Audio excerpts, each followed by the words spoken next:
Hello and welcome to the Game 3 podcast. I'm your host, Sam Vecenie. Today we're doing a deep dive into the Houston Rockets. They have won 11 out of 12 games over the course of the last month and are on fire in making the Western Conference play-in race a really fun time to track. Then we're going to talk a little bit about the Jazz and the Grizzlies and their impending off seasons because both were eliminated from the play-in contention each of this past week. So without further ado, let's get to the intro. They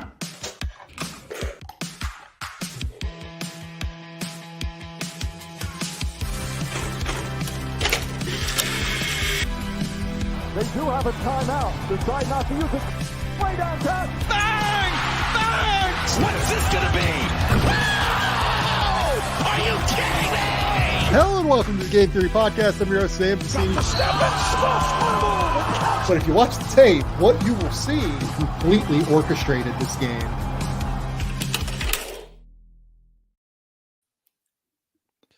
Bryce, I stumbled through that intro. I'm very tired. More than anything, do you know what's killing me right now? It's actually the transfer portal. I've written about like 75 different names. I'm going to try and get through like 10 or 15 more today. There are genuinely probably 150 players already in the portal that you could rank. And it's just soaking so much of my time between NBA, March Madness actually happening, and then I have to watch like these transfer guys. I haven't done like any of the draft guide for the past week. It's just like a crazy like little window here. Yeah, like I'll be honest, Sam, I haven't done anything with portal stuff. And I realize like this is the nature of your job. This is what you have to do. I talk about this with like the women's game all the time. I would love to be more involved with women's college basketball, with the WNBA, all of that. Like I would love it because I think it's beautiful basketball. But like I want to know the players, I want to know the coaches, I want to know that stuff if I'm going to watch a game. And I just don't have the brain power to keep track of it all enough. And this is the case here. Like I'm trying to do draft stuff, I'm trying to keep NBA stuff, all of that. I just said, I'm going to worry about the portal once guys decide where they're going to go. Like I'll pull up the rankings and be like, in a couple months, I'll realize, oh man, so-and-so ended up here. That's going to be really interesting. I just don't have the bandwidth to, I don't want to say care right now, but just like process it. Cause I'll get into a rabbit hole if I start down it. Yeah. Like the whole thing with me is that like, so we have these rankings up on the website now. So go to The Athletic. I seriously have done like, not like deep dives, but like 500 words or so on the top 75 players each in the portal. And like, it's not really the top 75 players. Yeah. I've gotten like all the top guys so far, but truly like the big thing that is happening with college coaches around the country, with me, like trying to do portal coverage, we don't have enough time to scout all of the players that hit the portal, like in the time that they enter the portal. Like the number of like conversations I have with college coaches right now, where it's like, hey, have you watched like X player? And I'll be like, no, not yet. What about you? And he's like, yeah, I was reaching out because I thought you might have, haven't gotten to him yet. And then like a lot of the time I have watched him and I'll give a take, but like, there are so many names right now, Bryce. There are just so many names. And the guys, like the price tags that you hear behind the scenes on these guys, you would not believe. You truly would not fathom it. Whether or not all these kids are going to get all of this money that they're being promised, we'll find out. I hope they have good agents. I think that there are some of them that are good. Some of them in the NIL space are not very good. Some of them are probably going to have agents that don't end up getting these kids the money that the schools tell them because they're taking advantage of the agents. The whole thing is like the Wild West right now, Bryce. And I'm really intrigued to see where it goes, maybe is the way to put it. This is fascinating stuff to me. Listen, I played at a low major, but we were good. We made it to the tournament twice. The most I got, Sam, was a free Subway every once in a while. Like the dude that gave us, that rang up the Subways on campus, if we would put his name on the pass list to the game, he would give us free Subway. Like that's what I got. And then I thought I was in heaven. Like I thought I had made it because the Ed O'Bannon lawsuit, I made money off of that, off the EA Sports lawsuit. And so Yeah. I don't know if I've told that story on here before. My best friend was like, you do not take that money. We grew up on EA Sports. Like that goes against everything we grew up playing. It's like, no, I'm taking that $2,000 that I'm going to make off that lawsuit. And so that's the most money I made from playing Division I basketball for 2 years was from the Ed O'Bannon lawsuit. Oh my goodness, that rules. And now it's making a comeback. EA Sports bringing it back. Listen, there's no better game for a sports gamer than those college football games. Playing dynasty mode on those, recruiting, all of that stuff. I spent so many hours doing that stuff on the weekends and in the evenings. No question. No question. I still play. I still have my Xbox 360 that I brought with me to Australia that I set up and play NCAA football, the one with like Denard Robinson on the cover or whatever. Amazing. Okay. So we're here today. We're here to talk about the Houston Rockets to start, because the Rockets are currently in the midst of the hottest run that they have certainly had all season, and one of the hottest runs that any like non-Celtics, Nuggets, Thunder team has had all season. The Houston Rockets have won 11 out of 12 games. On March 1st, this team was 25-34. They then have ripped off these 12 out of 13 here. It actually is now I'm looking at it. And they're sitting a game behind the Golden State Warriors in the race for that 10th playoff spot that gets you that last play-in berth. I'm like pretty staggered that we're here. There are a number of reasons we're going to talk about. You better believe we're diving into what Jalen Green has done. You better believe we'll dive into the schedule a little bit. We're going to talk about him and Thompson. Talk about the Alperen Sengun of it all, because all of this has basically occurred without Alperen Sengun on the court. There are so many different things that are happening with this Houston Rockets run. I'll just open the floor to you. What do you think is the most interesting, exciting, fascinating piece of it that you have noticed? Yeah, I mean, Amin is awesome, and I think that's really intriguing, really exciting, but that's not the storyline that has captivated me. I would have watched these last two Rockets games, whether we were going to talk about it or not, because I get on Twitter and Jalen Green floods my timeline. And remember, guys, like I entered this space as somebody who only covers the Pistons. So a lot of my following and stuff like that is who I follow is Piston stuff. It still finds a way on my timeline. I was like, I got to go watch this. So I think I bring that up to say is I feel like we're really close to the Jalen Green versus Alperen Sengun conversation happening all summer long for people in terms of, do you have to pick one or the other? Can they coexist? Was Sengun holding him back? All of those things. And I'm here for it just because I love to have these. It's really interesting. The numbers are fascinating in terms of what Jalen Green has done. And like they all back it up. The number of assisted field goal makes for him since Sengun went out, the usage percentage, the number of touches, how long he has the ball, how many dribbles per touch, all of that. But at the end of the day, he's just been so efficient. And I kind of want to get into the mentality of that for Jalen at some point, but that's definitely what's captivated me. So yeah, the Jalen Green leap is by far the most interesting piece of this in conjunction with the Sengun absence.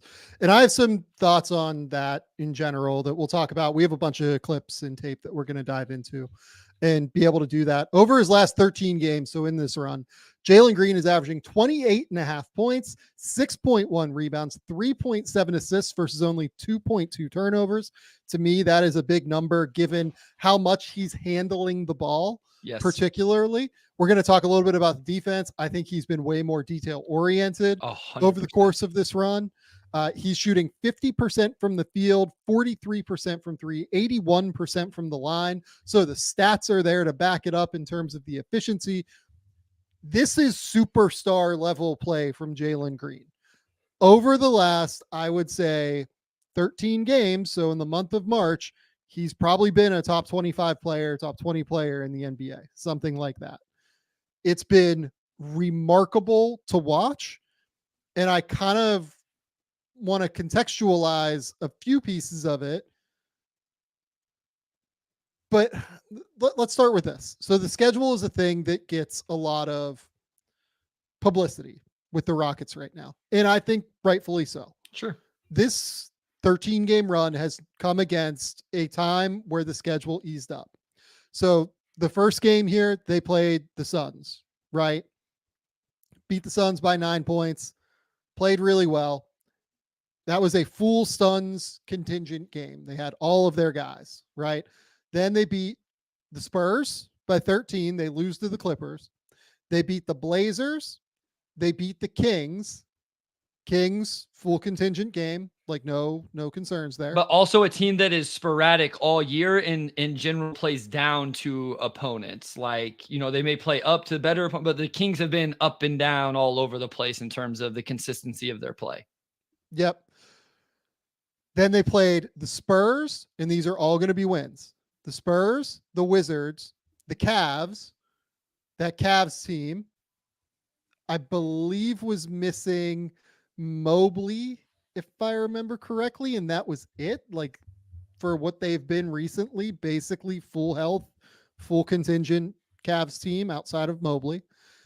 Wizards, Bulls, Jazz, Blazers, and then they beat the Thunder last night, and Shai Gilgeous-Alexander sits out that game against the Thunder last night with like a thigh bruise that he got like, a week and a half ago or something like that. Look, if you're going to go on runs like this, if you're going to have these must-win games, sometimes luck is involved. Undeniably, like not having to play Shai is a little bit of luck. And Chet was not great last night, Sam. Like, I don't know, like what was going on. Part of it was foul trouble, but they definitely didn't get the best version of Chet Holmgren in that game either. No, and honestly, like I think a piece of that was how they attacked him. Like, sure. I really want to give the Rockets credit. Like, I don't want to take anything away from the Rockets in terms of last night. Like people will bring up, oh my God, like they were missing Sengun, Cam Whitmore, Tari Eason, like last night. And it's like, guys, Shai Gilgeous-Alexander is drastically more valuable by himself than those guys. It's just the reality of the equation, especially with how they've played without Sengun. And like, we'll talk about why I think Sengun is still like really valuable for them long-term and good, but also, why I think that it might be a little bit easier for things right now without Sengun for them. So there are a lot of different pieces there. It's cool that they were without him, but it doesn't offset the fact that like the Rockets, caught a break here. They still played incredibly well. They've played unbelievably well during this stretch. And to me, the big thing that I see, and this goes back to the All-Star break for sure. Like this is not something that has just occurred since Sengun came back and everything. Their goal has clearly been to play faster since the All-Star break. 100%, they are trying to get up tempo, trying to beat teams down the court, trying to make life easier for their offense. You're seeing a lot of pull-up threes from Jalen Green. You're seeing all these crazy run-outs from Amen Thompson, things like that. But even before Sengun, went out, that was happening regardless. Not quite as many pull-up threes and things. But what I think has happened is that when Amen Thompson is on the court, everything goes into overdrive with the Rockets in terms of the pace of play. When Amen Thompson is on the court right now, over the course of their last, I think, 11 games, they have like a 126.8 offensive rating. And like they're like a plus 20 or something like that in that time. And to me, a big piece of that is just the pace. Like they are going and getting teams and beating them down the court. And part of it is quality of competition. They played the Jazz, who have the worst defense in the league. They played the Wizards, who have one of the worst defenses in the league. They played the Spurs twice, who have one of the worst defenses in the league. And they've caught all of those teams, a couple of times during this run. But I don't really know that I care as much, like, because the process of this looks so good. And I do think that having Amen on the court is a very key piece of that. People are talking about Amen like, oh my God, like this is the guy we expected pre-draft. He's been unbelievable. No, this is not the guy we expected pre-draft. He's playing an entirely different role. He is not playing a second of point guard. He's basically playing center for this team. Anybody that's like taking victory laps about Amen Thompson, like in the way that the Rockets nailed this draft pick, yeah, I think they probably hit the draft pick, but it's like totally different than what anybody evaluated at the time. So what have been your thoughts on Amen and the pace of play? Because to me, that's the piece of it that is so exciting and so interesting about the Rockets right now. I thought you were going to agree with that. And I'm like, man, this is going to be one time Sam and I are going to be way off because this was not who I thought Amen Thompson was going to be. So, I mean, we ended up in the same spot. Yeah. A part of the reason, I mean, I had Amen 4. I know part of the reason I was lower on Asar is I didn't know if these guys could play these roles. So one thing with Amen, we talk all the time, people like to throw out grab and go ability, right? Especially when we're scouting prospects. This big man has grab and go ability. And I'm like, no, he can grab a rebound, dribbled across half court, and then pass to the point guard. Amen has real grab and go ability where he can rake down the rebound and go get rebounds that other people simply can't because he's so explosive. And then he attacks. But what was special about what I saw in these recent games, he would go one time, Euro step finish. He did it the next time, saw that he didn't have the numbers, and he pulled it out and did not force anything. So he's a rookie that learns, when do I attack? When do I not? Because when you go, then sometimes you end up with bad process because you just go every time. And that shouldn't be the case. Also, I think Amen just plays the game very quickly. Like he processes very quickly. And this was part of the scout, but he catches the ball and he makes a decision, catches the ball, jab step, go, catch the ball, reverse it, whatever it is. And I think that helps with their pace and flow of their offense as well, is they have a guy like him who the decisions just happen very, very fast, along with physically, whatever he does happens very fast because he's so twitchy.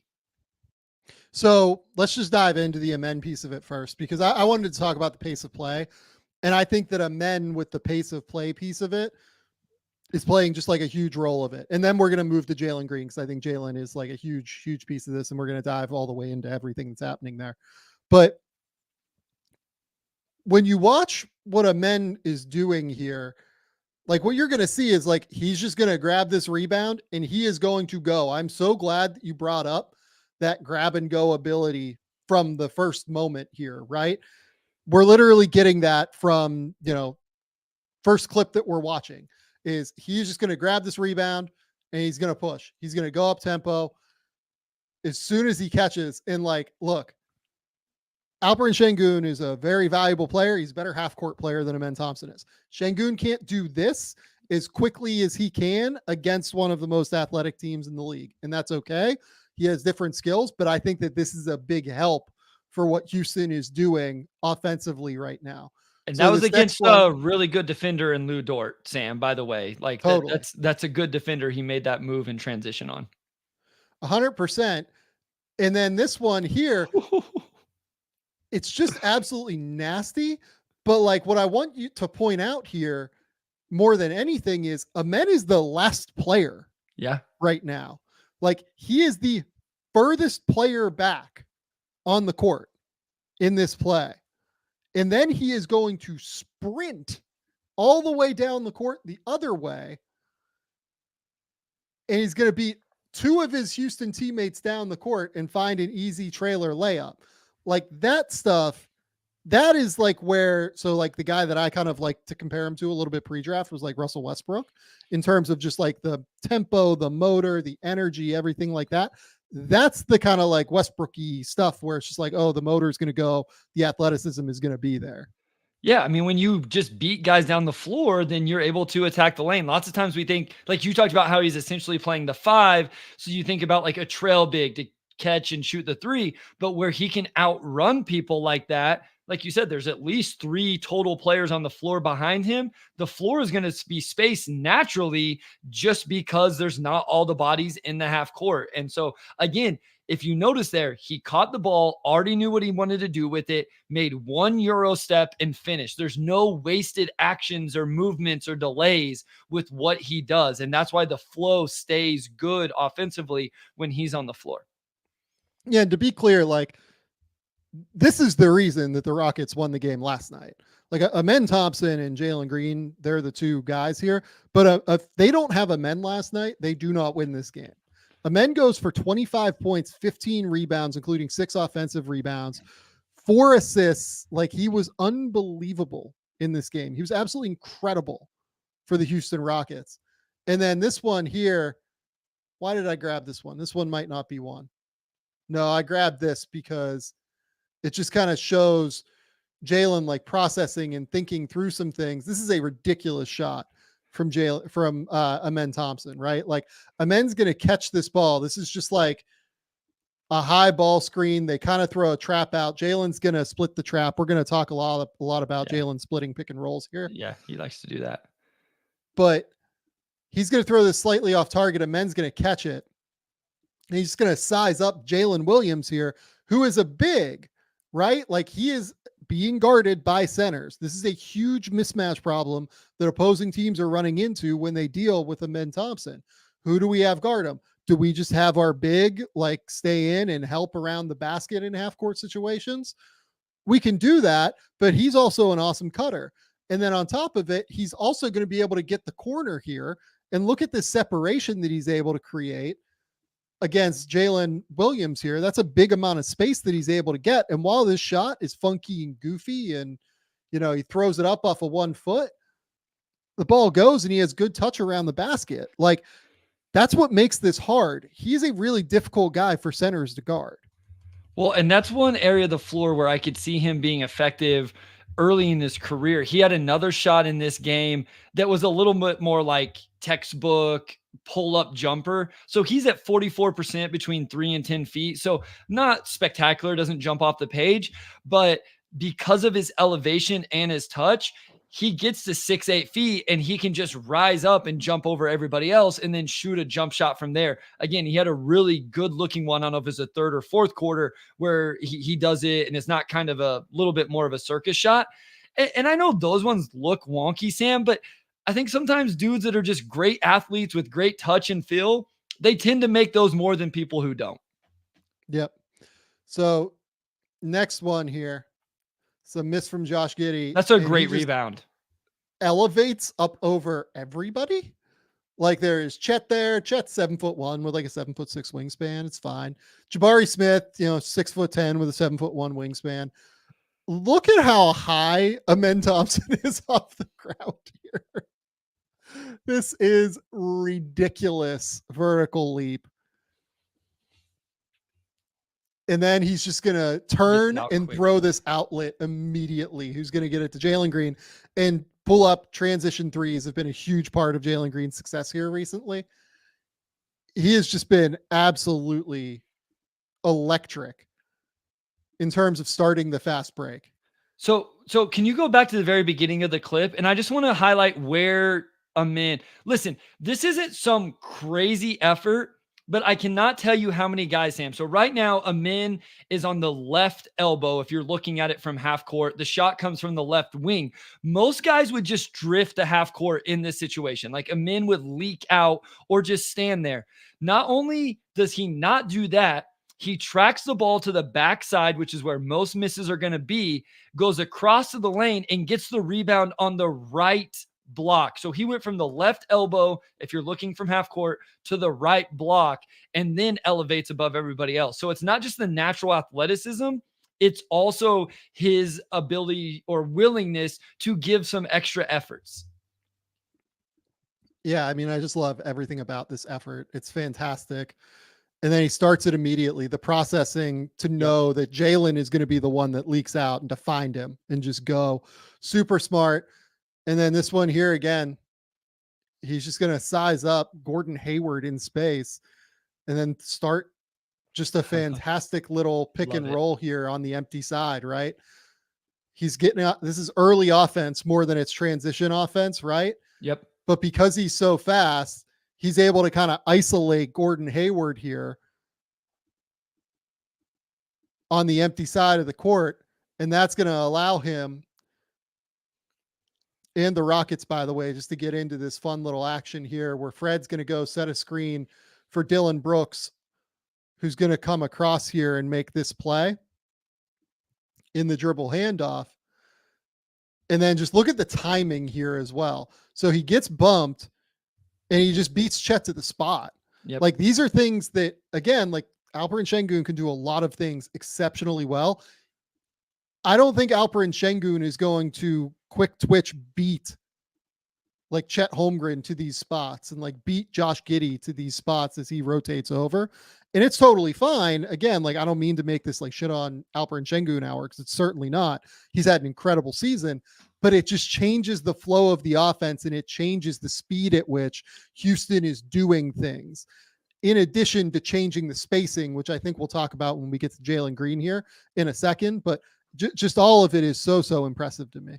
Well, I love the idea of using him as a pick and roll man. Like you trust him in the short roll. You could throw him a lob. Like you say, here he catches and then quickly elevates to finish. But again, he squares him up.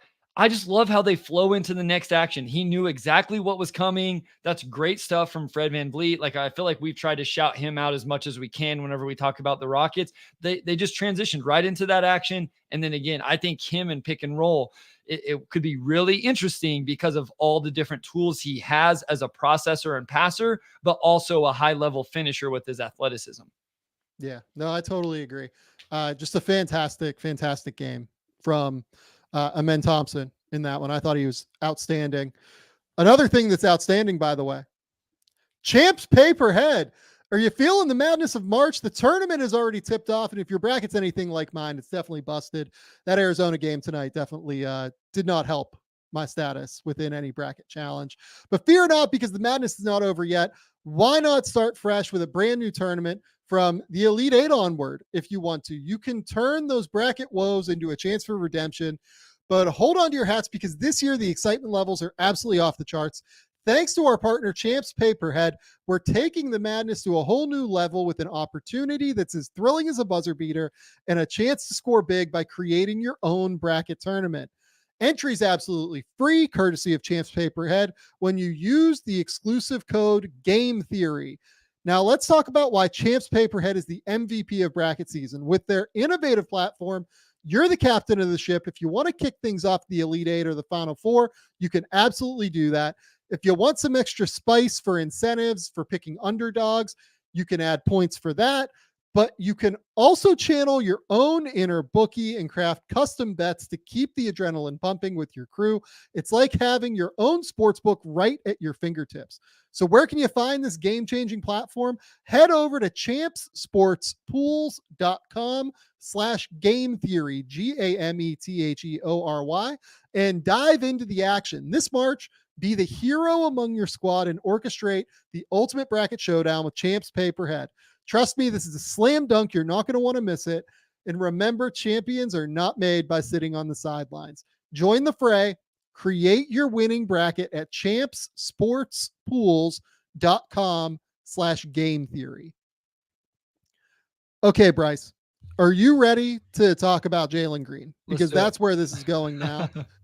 And I couldn't be more excited. So for people that are longtime listeners of the show, they will know that like I've never really been a Jalen Green guy. I have never loved the way that he like plays with feel. I've always thought everything was always kind of a reckless drive into the paint without a ton of craft. I've always thought that like the shot selection was bad.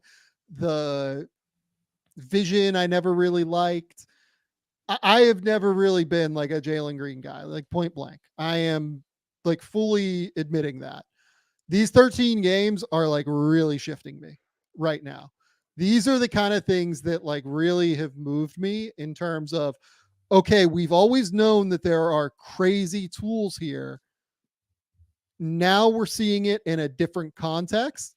Now we're seeing it lead to genuine wins night in, night out, where he's the most important piece of the wins. Early in the season when they had success, I would argue Fred VanVleet was number one in terms of organizing the defense, organizing the offense. This is a team that turned the ball over like crazy last year. They couldn't stop anybody in ball screens. Like there were a number of different things happening there. I think Fred VanVleet, you know, whatever people want to say in terms of Sengun, I think it's always been Fred. Number two, I thought was Sengun. Number three, like you can point to Ime, you can point to the depth they had, whatever you want to point to. Dylan Brooks's addition. Jalen Green was down the list though. There were a lot of games. I think there were like probably 8 or 9 games where like he just straight up didn't close for the Houston Rockets. And that led me to think like, okay, they're probably gonna have to make a move on him either at the deadline or in the summer here, right? And make a decision on it. We talked about like my crazy like Alex Caruso for Jalen Green idea, and never something that was like in reality, right? It was just like talking about the value of these two players league wide, where up until this last month, Alex Caruso was a more valuable player than Jalen Green. And it was all about whether or not you believe in betting on the upside to come through. Undeniably, the upside is like showing through in a real substantial way right now. And I am staggered by it. I am thrilled to watch it, and we're going to dive into all of this. But your immediate thoughts on Jalen Green, who, again, over these 13-game winning streak, has averaged 28.5 points, I think 6 rebounds, 4 assists, shooting 51, 42, 80. Yeah, I mean, it's so much fun to watch. It's really impressive. I don't know. Do you have defensive clips? Because I don't want to talk about the defense too much. I absolutely have defensive clips, Bryce. Okay. Then I'll wait to talk about how I feel about him defensively and what I've seen in some of these games. I think where my mind goes to is this is incredible. This is awesome. Is it sustainable? And what does it mean? Like, that's my thing, is what does it mean in terms of, okay, who has to adjust now to allow him to play like this? Can Sengun adjust his game to allow Jalen to play this way? Does anybody need to adjust? Do they have to make a decision? Those type of things. Like, there's part of me that wants them to get into the play-in tournament, and this is no shade at the Warriors, but I'm kind of like, I've seen the Warriors. It's not I want them in the play. Yeah, it's not. There's no compunctions here. Like, it's not I want them in the play-in. It's not going to happen with the Warriors this year anyway. I'm kind of over all of this. Put the Rockets in there because I want to see this play out at least in one game, if not more than one game, if he goes crazy. I will say this. In both of these games, he had stretches where I thought he was going to do some crazy decision-making stuff. Yes. And I was superbly impressed. Superbly? Is that a word? Yeah, sure. Does that work? I love it. Sure. Let it rock. Let it rock. My bad. He didn't force it. He made the right play a couple times. In this most recent game against the Thunder, he was cooking. He passed the ball the next 3 times he touched it, Sam. And you know what else he did? I know it's going to be on here. I'm sorry to bury the lead. He makes the pass to Jabari Smith Jr. in the corner at the end of regulation. Like, it's just like, okay, I can handle some of the crazy attempts you make at different times. Yeah. If you'll do this stuff, this is good progress and this is good process. I talked to a friend that works for the Rockets after the game last night, and that was the first play he brought up. Oh my gosh. It was literally the first play he brought up in terms of like the excitement of just like, this was amazing. Like, this is the first thing that like we've wanted to see from him, like doing this. So the thing that like we have questions about the sustainability on, to me, is like the pull-up shooting, right? Yeah. Is he going to keep shooting? Is this guy that has made up to this point of his career 33% of his threes until this 13-game run going to continue to be a 42% 3-point shooter on 10 attempts per game? Honestly, probably not, right? This is a hot stretch. Maybe he can be 38%. Maybe he's 35. Maybe he falls all the way back down. Who knows, right? But that's the big sustainability question to me, is that, what level does that settle at? Yep. In terms of the other sustainability stuff, I'm like pretty okay with where we're at on his decision making, on his patience. Like, I was really impressed with a few different things that we saw last night and have seen throughout the stretch. So let's just kind of dive into the tape, right? Yep. So this is the first quarter, a minute left in the first quarter. And to me, this was nice. This is the first drive, right? He's trying to get downhill here, right? Mm-hmm. This is like old school Jalen Green. This is what he's always tried to do, right? I think that Jalen, a year ago, a month ago, maybe, probably continues this drive this way, thinking that he still has a window here. He has the angle on Jalen. He has the shoulder. He's going to be able to beat him to the spot, right? Instead, he slows down, Euros around, gets to the left hand and finishes. It's the patience that we're going to talk about throughout all these drives that to me is just what immediately stands out with Jalen Green. This next one here, it's almost like an elevated, high up the court horn set, right? Where you get this double screening action here. Jalen can make the choice on where he wants to go. This is your typical horns. You got 2 in the corner, 2 extended out here beyond the 3-point line. Typically horns you're going to have in this area here. Instead, they've elevated it up beyond the 3-point line. Jalen goes around Gordon Hayward, and instead of just trying to, again, go around Gordon Hayward, trying to get into the teeth of the defense where there's 1, 2, 3, 4 guys waiting, he stops. He puts the ball between his legs and keeps the live dribble alive. Puts it back between his legs twice. It's perfect. And throws a beautiful live dribble pass.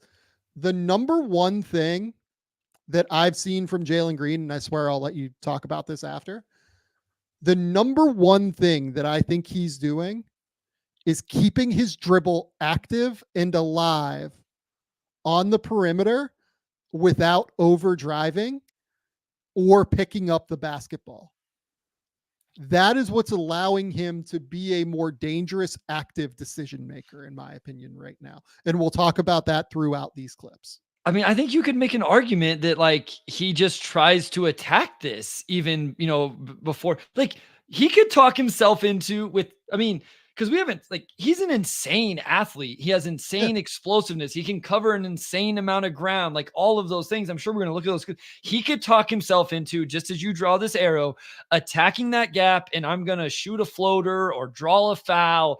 And he probably goes in there, thinks he's going to draw a foul. Defender plays with verticality, and it's transition the other way.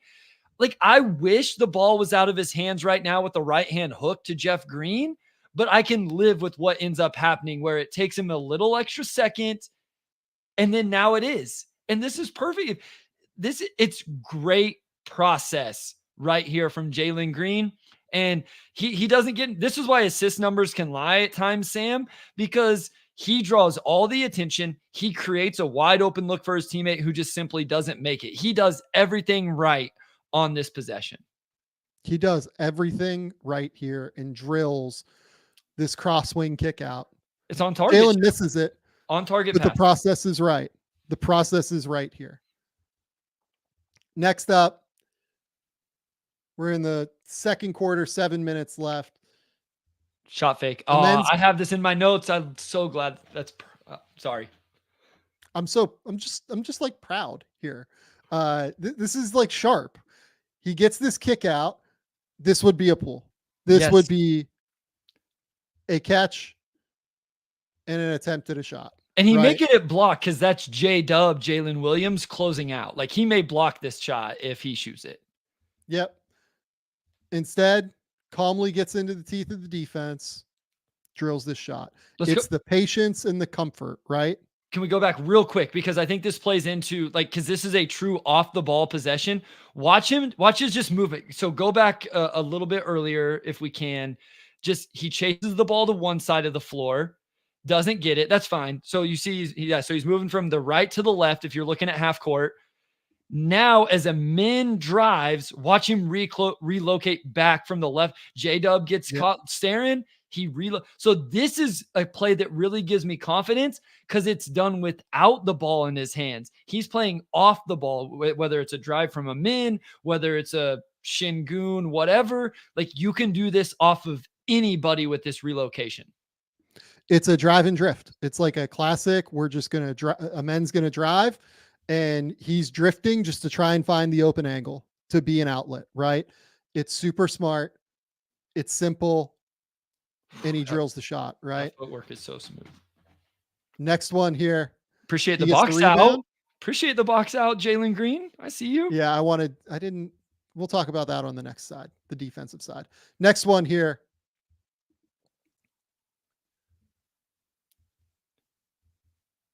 We're going to get into essentially a men setting a screen for Fred to come through and then flipping.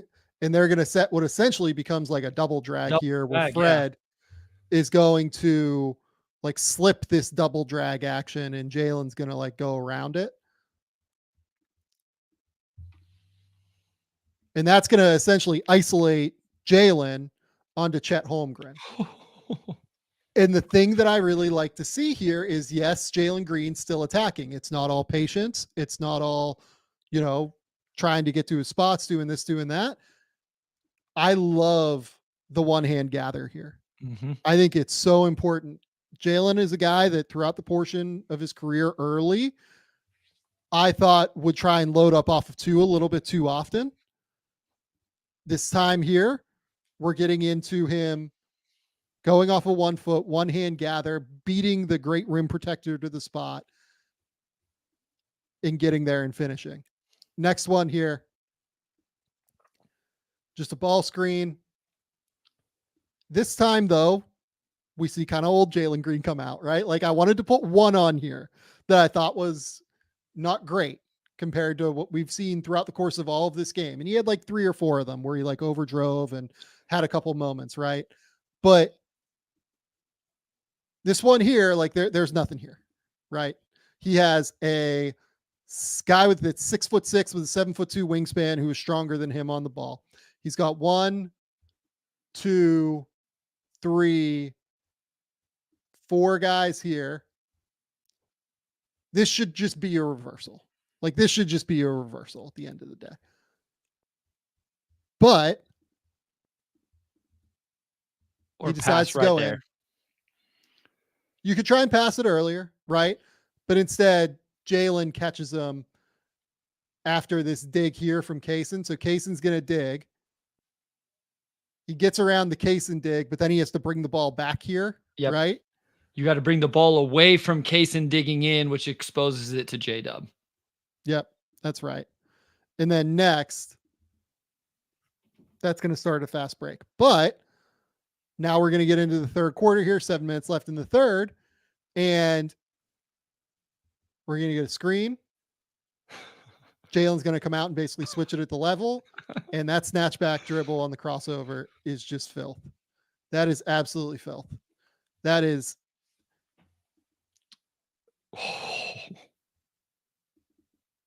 That's something. Goodness. Jalen Williams like starts here and ends up here. That's a sick crossover. That's a lot of I don't know if he'll keep making those shots at 42%. So those are the ones where I'm like, I don't know if that's sustainable. But I mean, that's just like confidence to me, right? Like that's what's so crazy about it. Like that, and then we're going to get another one here, right? Like back to back. This is the one where it's like, are these the ones he's going to continue to hit? Right. Because this, like he created a sick amount of, he was kind of wide open by the end of the last one. He makes a lot of separation here again. I felt like this one was a little more contested by the time he shoots it. But yeah, I mean, if he keeps making these, goodness. And these are good defenders that he's doing it to. So absolutely good defenders that he's doing it to. It's just sick that this is what we've seen from Jalen Green now.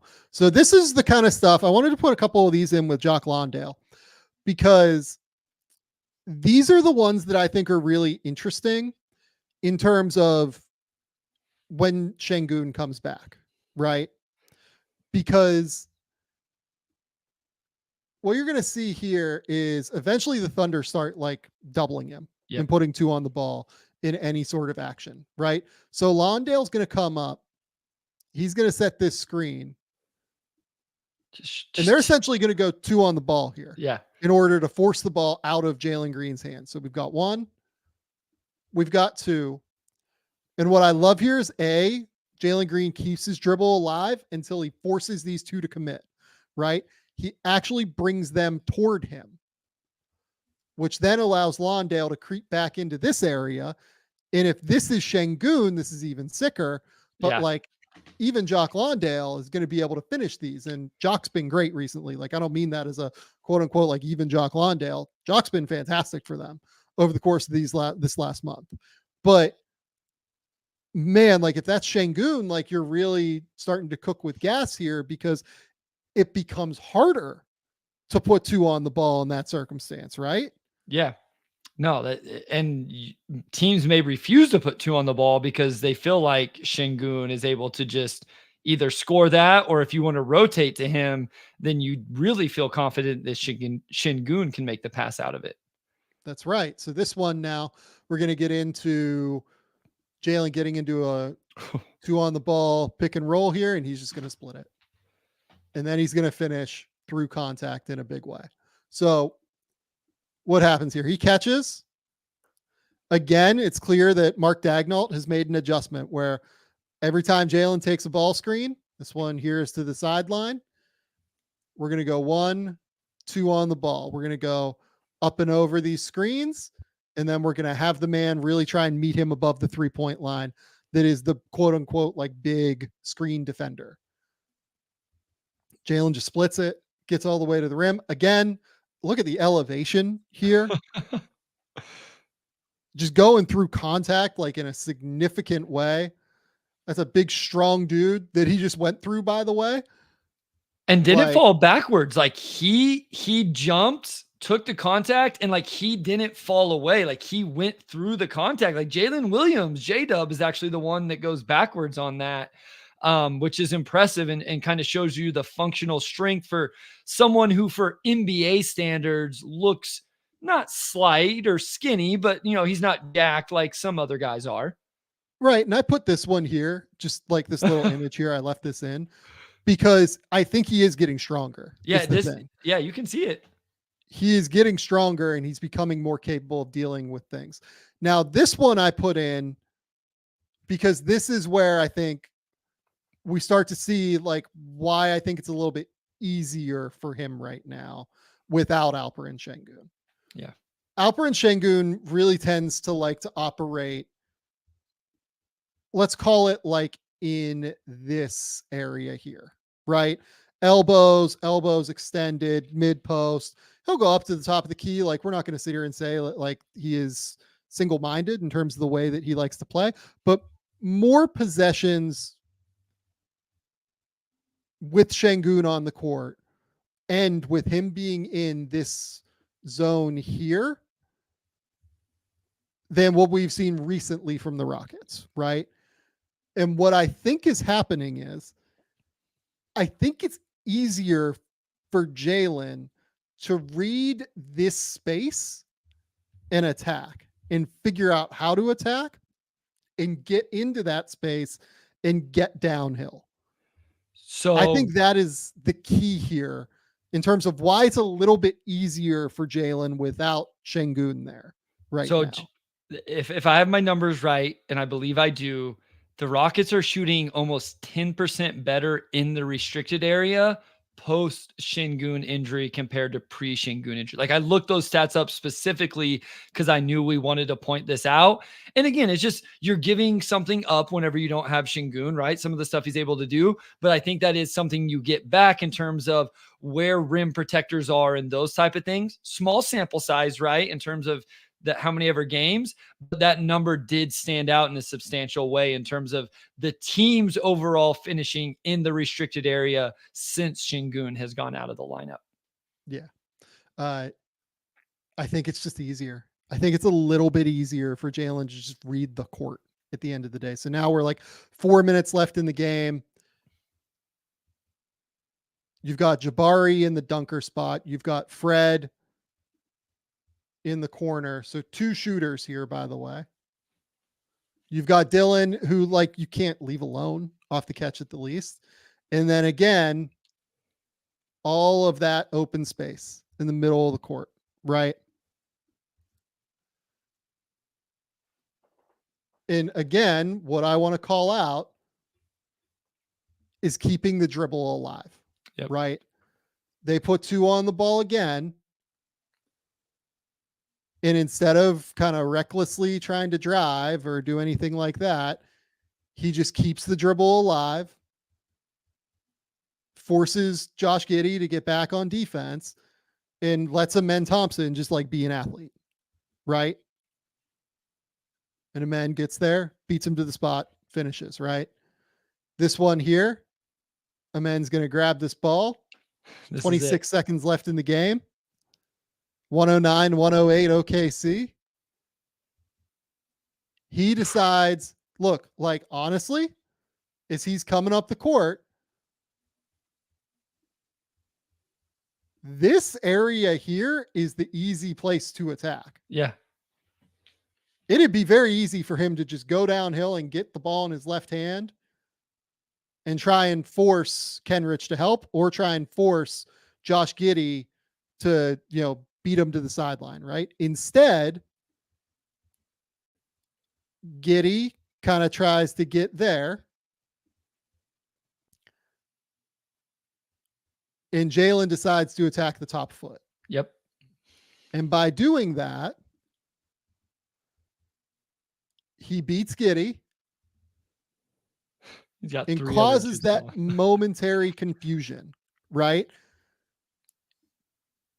Kenrich, I think, like makes, I don't even know if this is like the right read necessarily, like with Lou Dort coming in to try and cut this off and knowing that you have Jabari Smith Jr. in the corner, who is like a genuine, awesome 3-point shooter.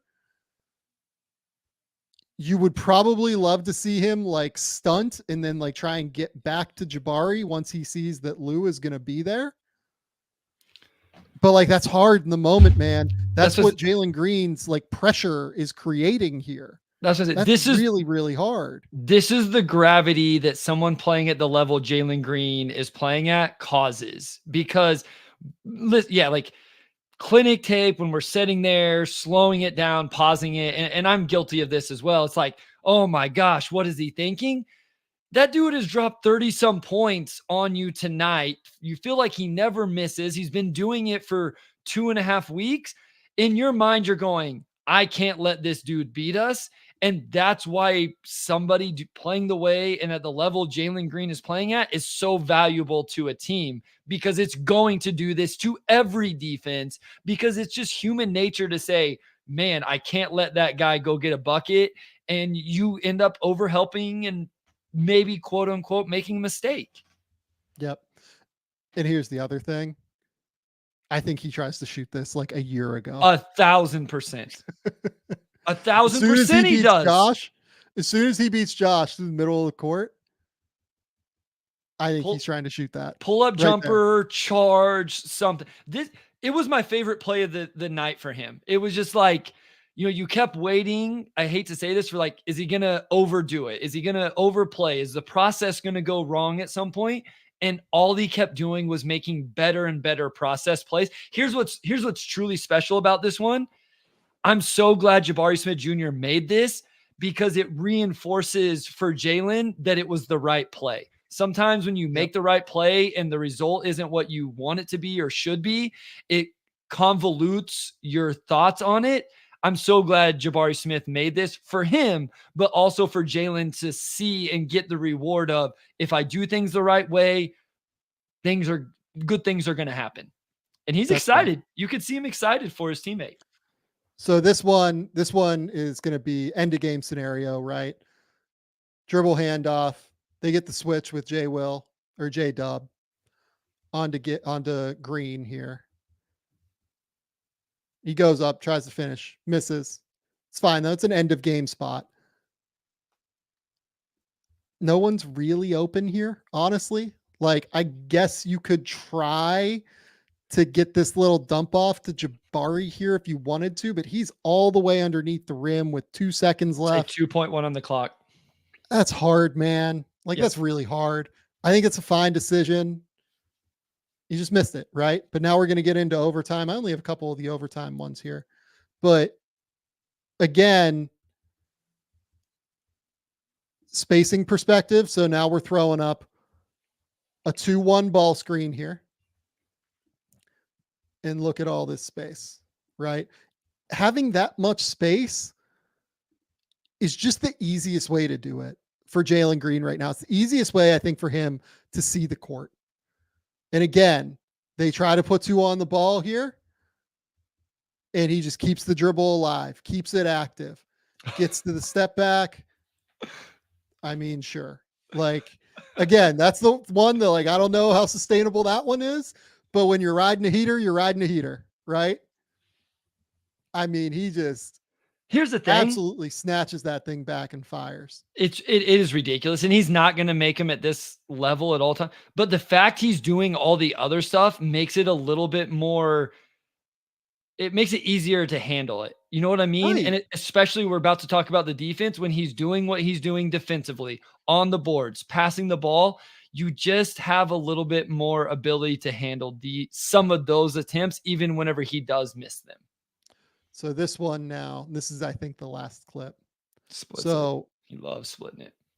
Splits this, sends Giddey flying into the stands here with this split.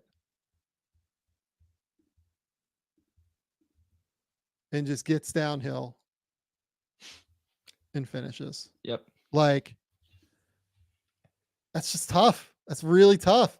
But again, I really think a big piece of this right now is that all of this space is open. Yeah. All of this is wide open for him to be able to attack, and it makes it easier for him to get downhill, and it makes it easier for him to make decisions and to make the right decision. Yep. So this last one here that we want to get to is the defense, right? So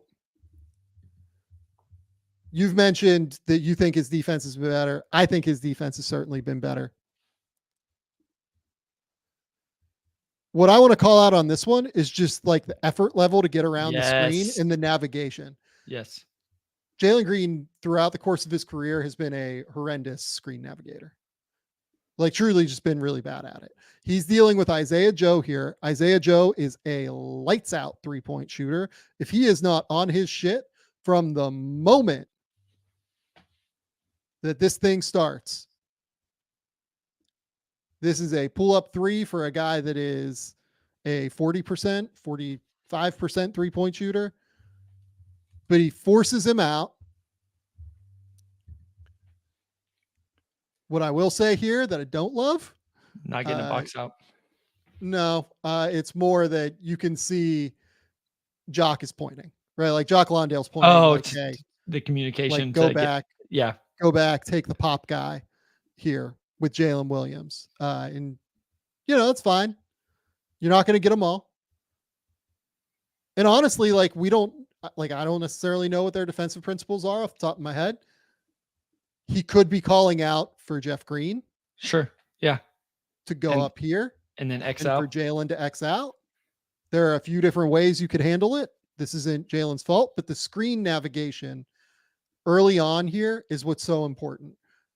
Look at how he gets around it, stays low, and he's ready to just stay attached, right? It's fantastic, fantastic work here from Jalen Green. Yeah. Yeah, I mean, I think just the focus and the effort. I know in my notes, I had multiple possessions where it's like, okay, this isn't perfect, but he's willing to give multiple efforts, and that kind of makes up for it not being fundamentally sound or whatever. Yep. Next one here. We saw this earlier. I just wanted to put this on. This is a fantastic box out. Yeah. Like, does a great job of just getting a body on a bigger dude and just being there. Again, this is like attention to detail stuff that I truly do not think he would have done a couple years ago. Frankly, this is a men's guy. Like, a men needs to get a body on, I believe that's Mike Muscala. Muscala, yeah. Instead, Muscala comes in, and it's the wherewithal, the attention to detail to say, I need to get a body on him. Mm-hmm. I might not get the rebound, but if I don't, then a men will.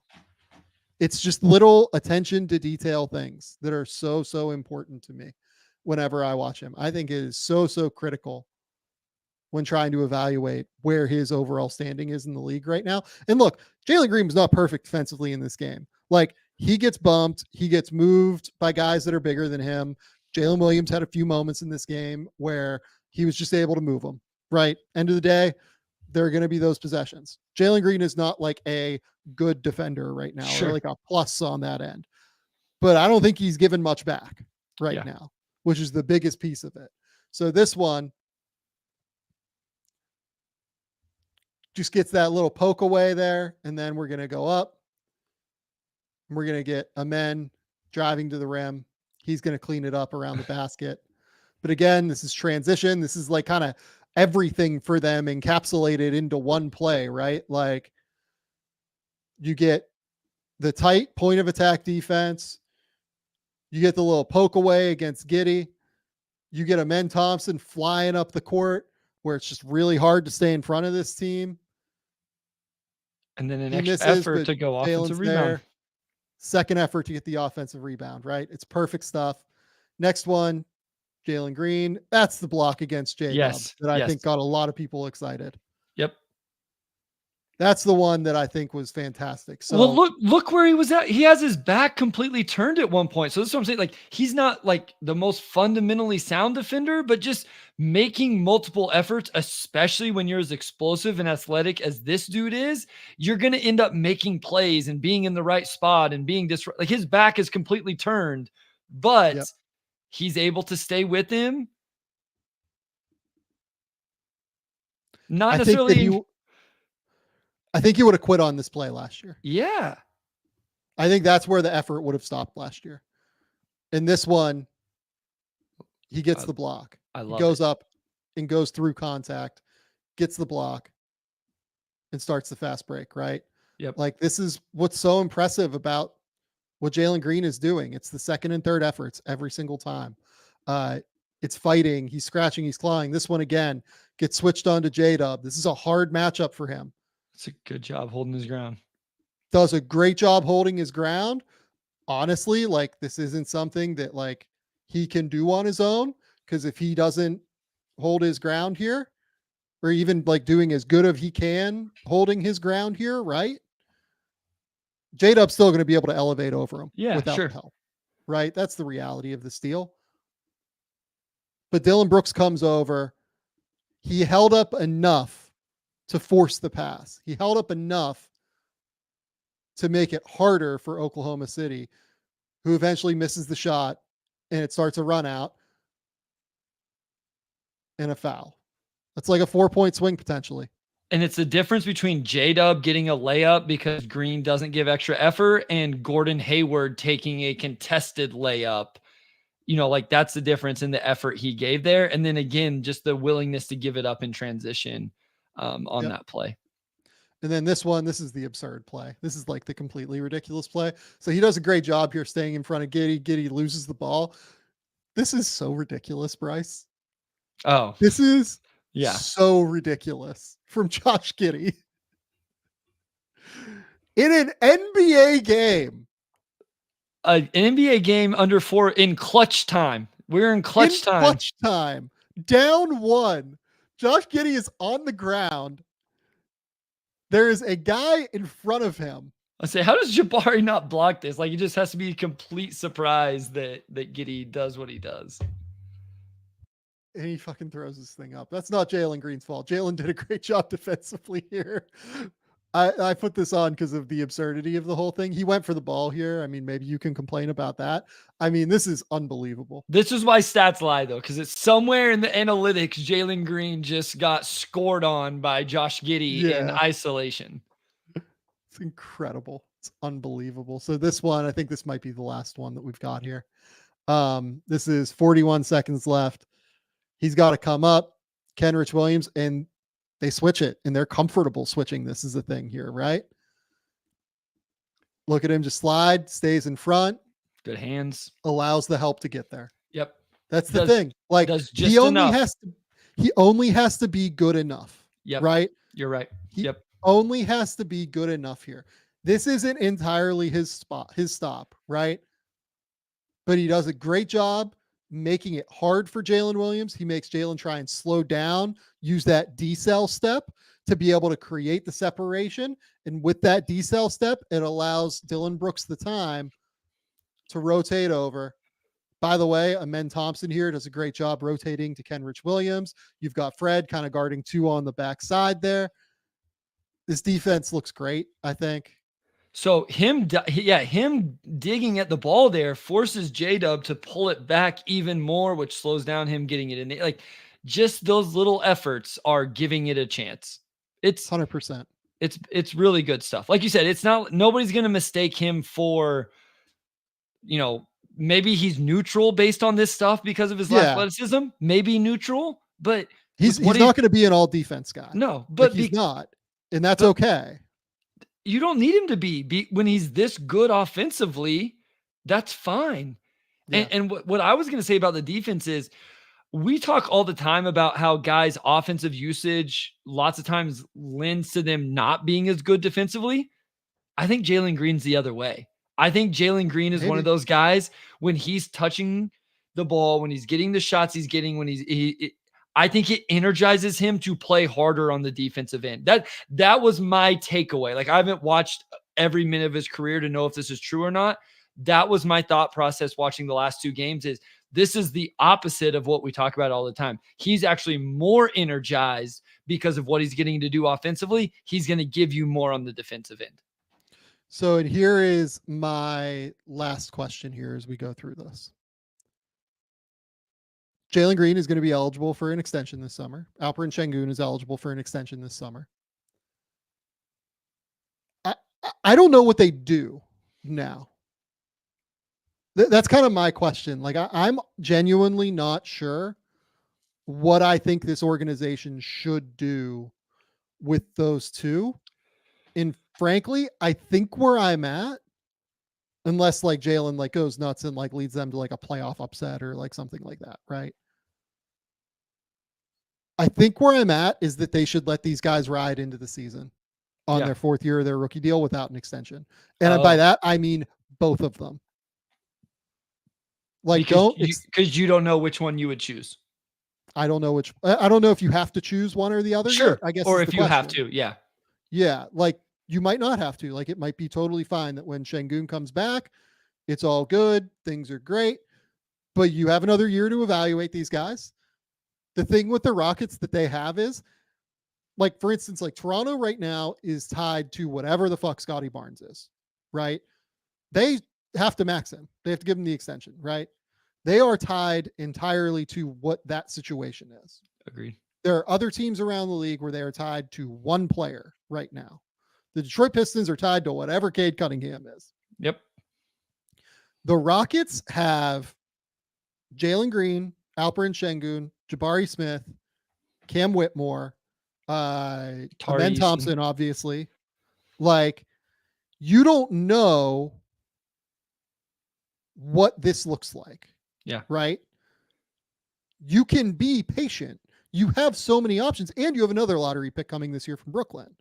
So, like, you can be really patient about how you handle all of this moving forward.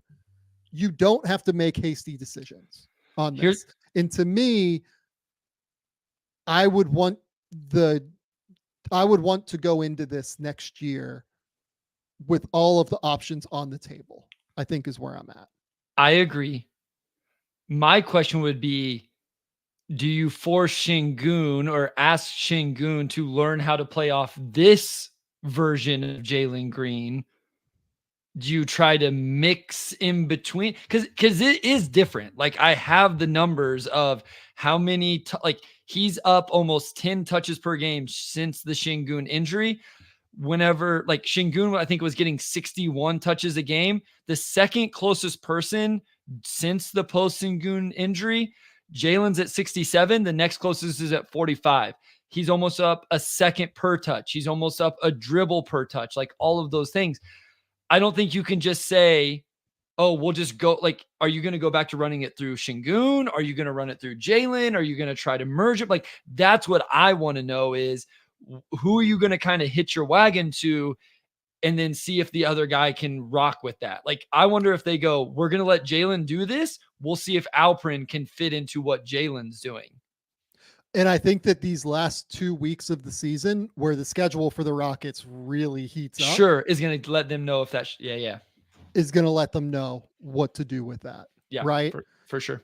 Do they make the play in? Do they, continue to play these good teams? Like, they have to play the Mavericks twice. They have to play the Heat. They have to play the Magic. They have to play a lot of really good teams later. Right. The other piece of this that I think is even more complicated than the Green piece of it is the Amen piece of it. Because to me, Amen Thompson over the last month, at least maybe 2 months, has been the best 2023 draft pick outside of Victor Wembanyama in this class. And it looks different from what we expected. It is like we talked about earlier, off kilter. He's not the point guard, whatever, right? Can you make it work with Amen and Sengun on the court together as non-shooters? That's the one that worries me more than can Jalen Green and Alperen Sengun figure out how to work with one another. I think they'll figure that out at some point. Like, they'll get the chemistry, they'll figure it out. It's more, what is Amen comparatively within this conversation? Because Amen already looks like something pretty valuable and special. And especially if you're not running the offense through Sengun. I think Amen makes a lot more sense playing off of Sengun if Sengun is this Jokic, quote unquote, like hub of the offense, then Amen can play off of that. If you're playing primarily with the ball in Jalen Green's hands, now those two guys kind of end up, not that they play in the same spots, but on top of each other as non-shooters. I think defensively you can scheme that a little bit better. And so, that definitely becomes a question if this is the path you take with the ball being in Jalen's hands. And then now you have two non-shooters who don't have the ball in their hands very much at all. And I think where I'm at is that I would not want to do either on extensions, because then that threatens to fuck with the locker room of, you've picked this guy to extend and pay, not me. What does that mean for me, kind of thing? I would just roll and see. I would just want more time to figure out what this is, basically, before I have to make a hasty decision on extensions. And I'm sure that both of these guys are going to want extensions, right? Yeah. Yep, sure. They want their future taken care of, right? But it's hard. They're in a, it's not easy for the Rockets now. They're a good team. They're 37-35. We'll see what it looks like. I personally, I wouldn't feel comfortable maxing Jalen based on a month of really positive, what do we want to call it?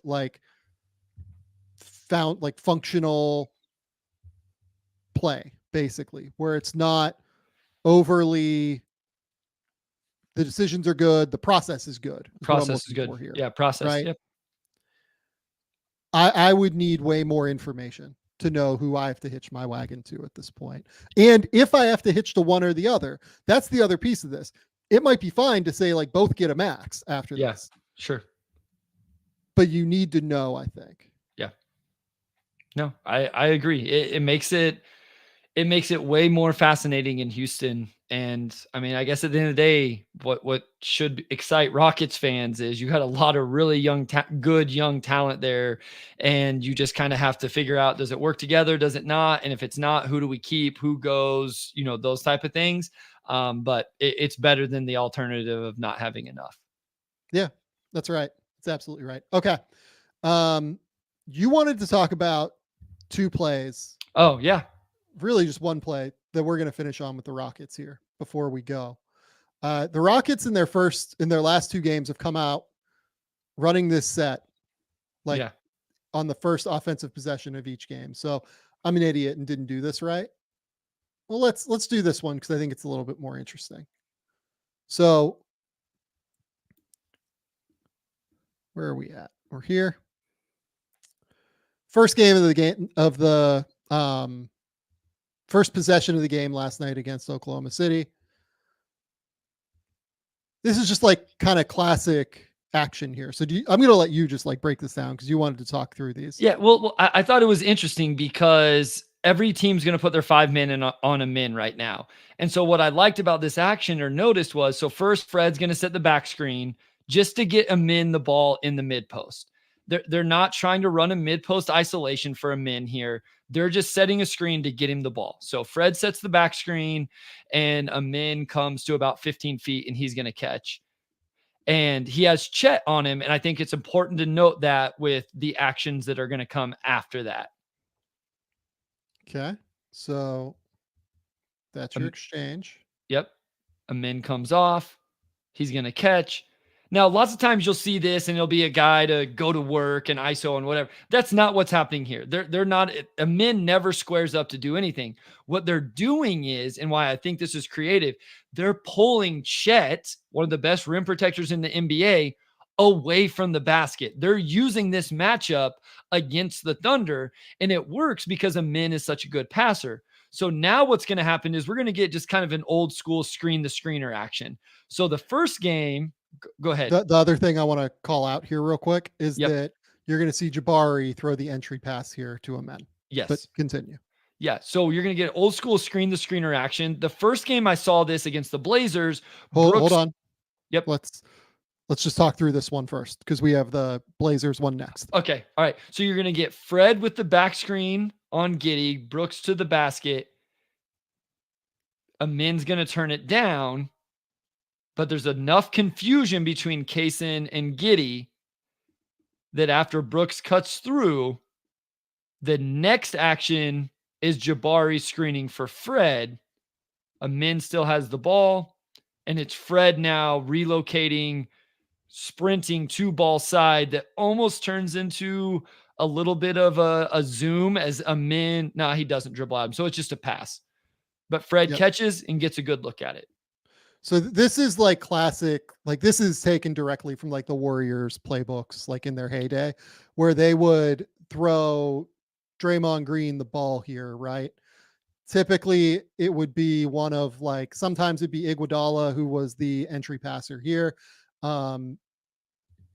Sometimes it would be Clay, which would make it even more dangerous, honestly, but they would throw the ball to Draymond, who would be the amen in this circumstance, right? Which intriguing to me, to be honest with you, that they're pulling from this because they have these two passing bigs, quote unquote bigs, in Amen and Sengun as well, that you could do this with.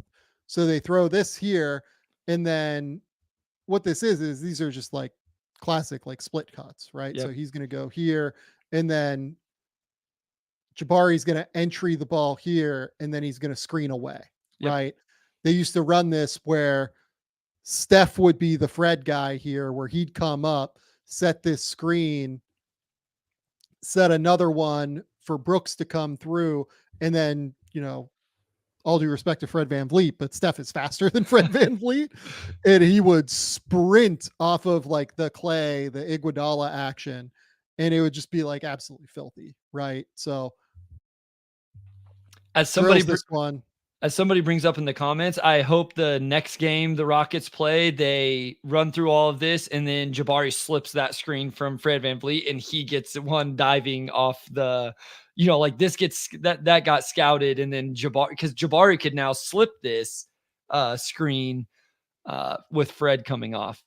Oh, to be clear as well, like another thing the Warriors used to at times like add on to this was, yes, Jabari would slip it, but he wouldn't slip it to pop. He'd slip it to roll to the rim. Yeah. Because look at, how open that area is.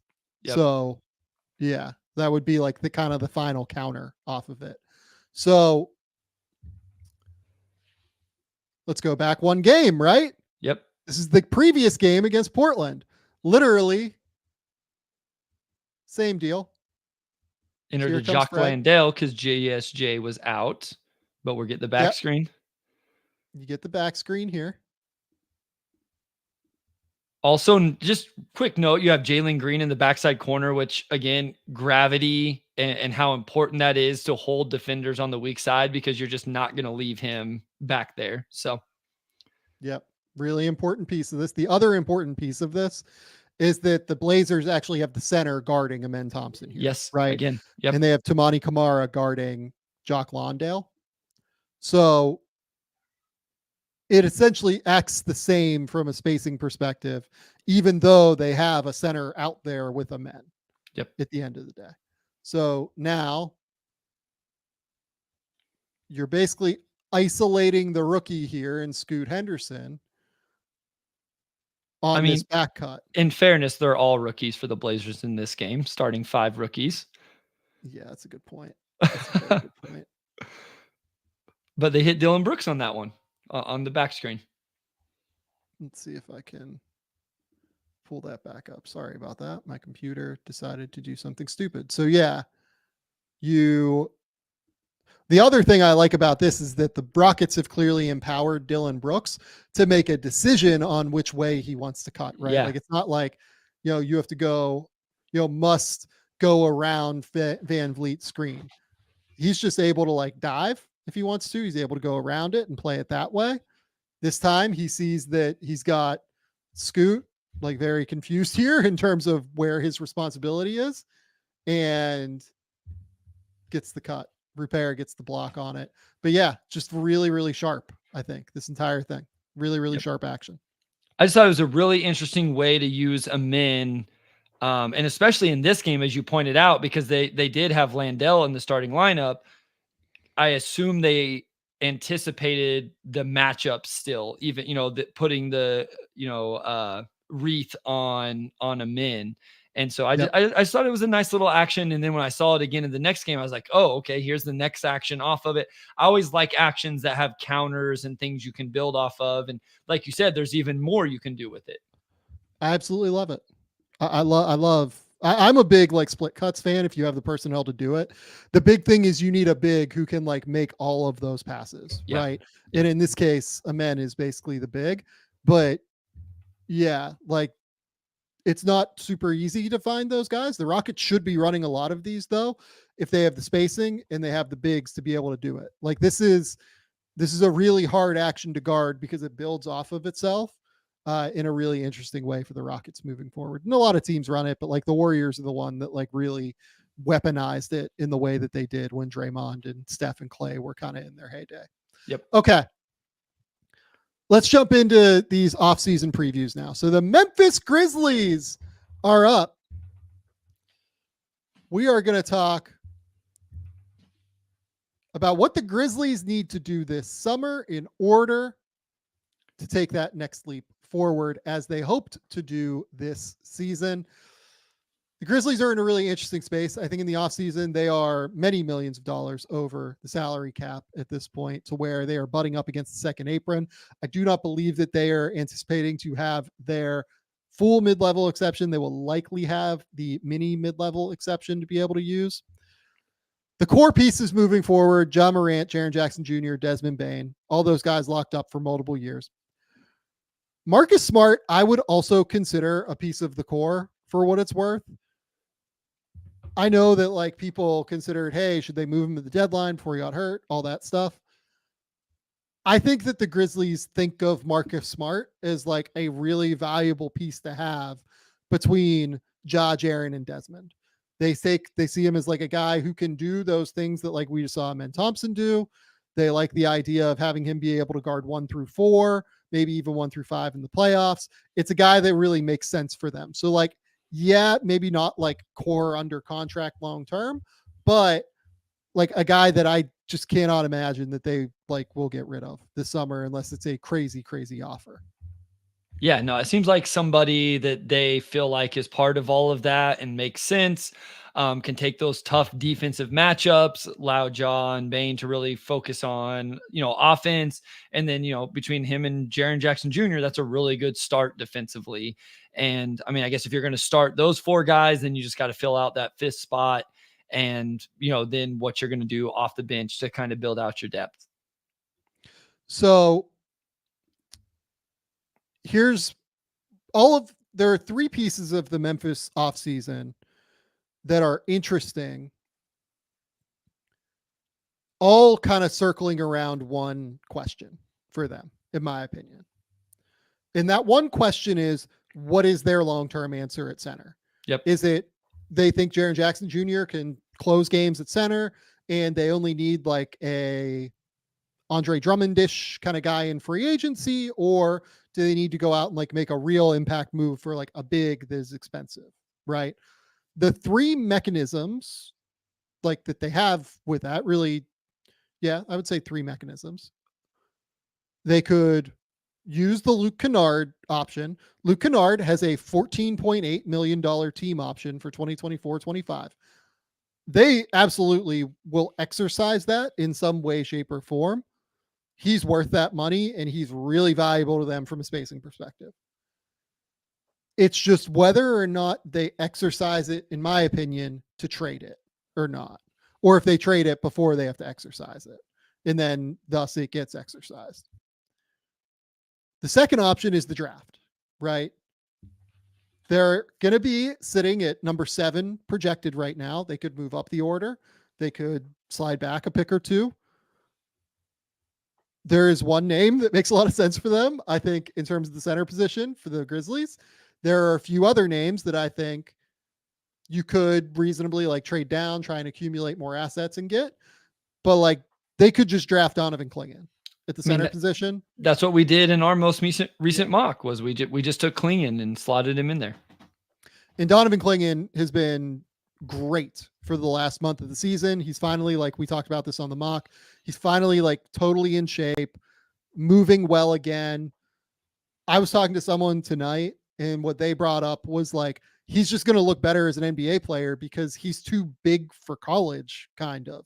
Like, he can't even like really extend his arms because like guys like come in and like dig around. So he's like kind of like stuck like this all the time because he's 7'2" with long arms and might be taller than 7'2". When I talked to him last year, he thought that he was like 7'3" in shoes even, right?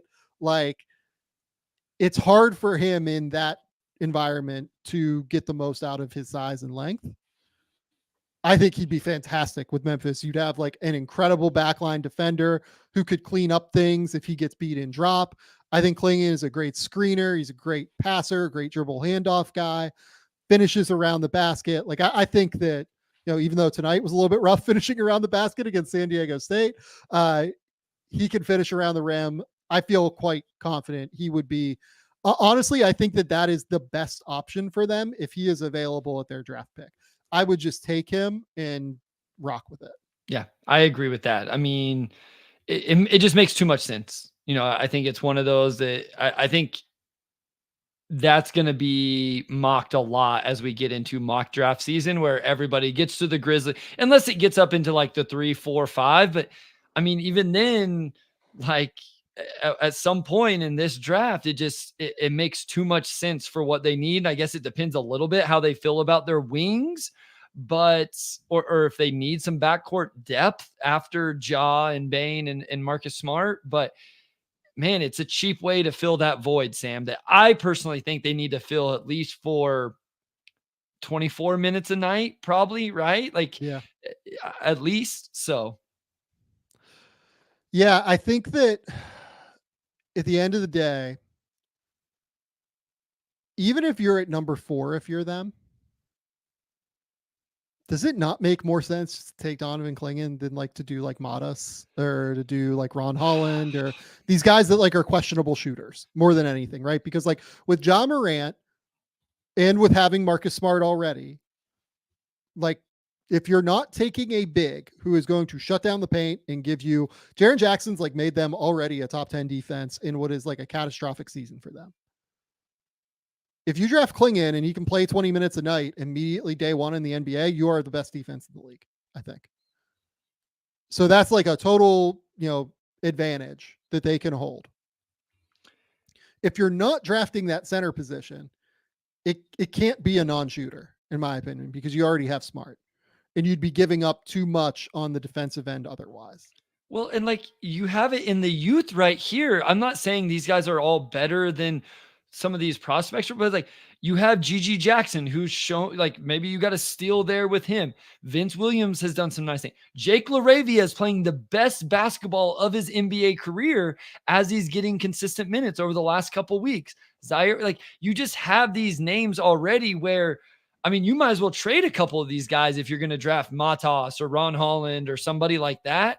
So in that sense, even though like I may not have him in that same tier right now, it kind of is one of those situations where I think I would break my own rule and just say like, hey, the Grizzlies, if they can get Klingon, just take Klingon and walk away and feel really good about it. Because again, on the contract you can get him for, are you going to get production for like what are the other avenues to realistically get somebody that seemingly fits as good as what Klingon fits into this? Because not just any center makes sense, Sam. Like not any center.